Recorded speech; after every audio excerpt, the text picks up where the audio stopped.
Mais tout de suite, Vincent Hervouet. Bonjour Vincent. Bonjour Dimitri, bonjour à tous. Poussée de fièvre ces dernières heures à Kaliningrad.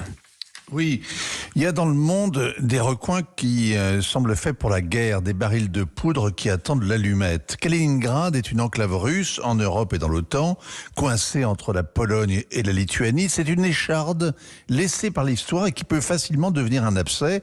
Depuis 3 jours, la Commission européenne s'emploie à l'infecter. Les Lituaniens ont d'abord annoncé que les trains et les poids lourds venus de Russie et qui se rendent dans l'enclave n'ont plus le droit de transporter le fer ou l'acier. C'est dimanche, la crise commence. Le mois prochain, le transport du ciment sera interdit, le mois suivant, le charbon et à la fin de l'année, le pétrole. La mise en œuvre des sanctions européennes obéit à ce calendrier, sauf que le Kremlin n'obéit pas à Bruxelles pour ses affaires intérieures et Kaliningrad est un morceau de Russie que l'histoire a fait dériver dans l'Union européenne. Alors le chargé d'affaires lituanien à Moscou a été convoqué. Oui, les Russes lui ont expliqué froidement qu'ils se réservaient le droit d'agir pour défendre leurs intérêts nationaux. C'est flou, mais c'est clair. On voit pas très bien comment ils pourraient punir leurs voisins baltes, mais si le Kremlin précisait comment il compte agir, la menace serait moins inquiétante et ce ne serait plus le Kremlin. C'était lundi. Mardi, le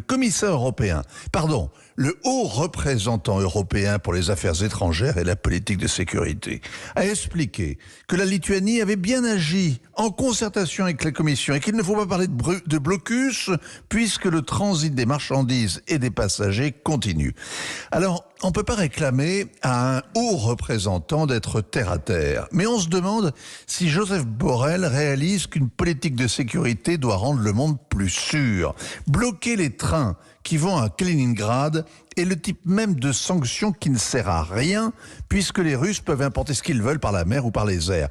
Mardi, le chef de délégation européenne à Moscou a été convoqué. Les Russes lui ont expliqué que l'Europe violait l'accord qu'elle a conclu il y a 20 ans sur Kaliningrad, qu'elle encourageait l'escalade, que la Russie allait évidemment réagir à ces actes hostiles de la Lituanie.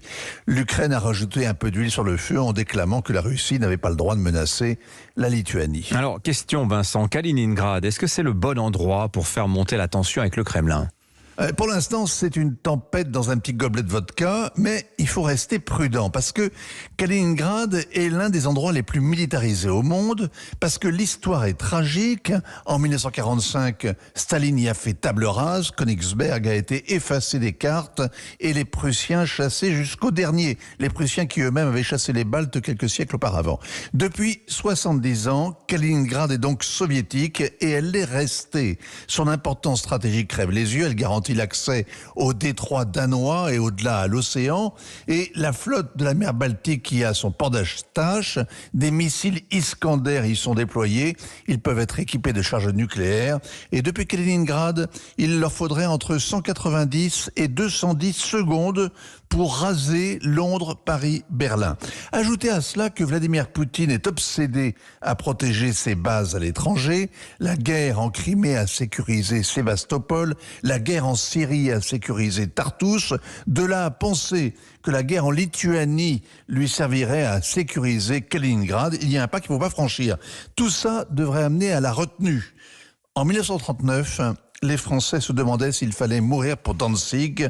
La Commission européenne ne les fait pas mourir de rire avec Kaliningrad.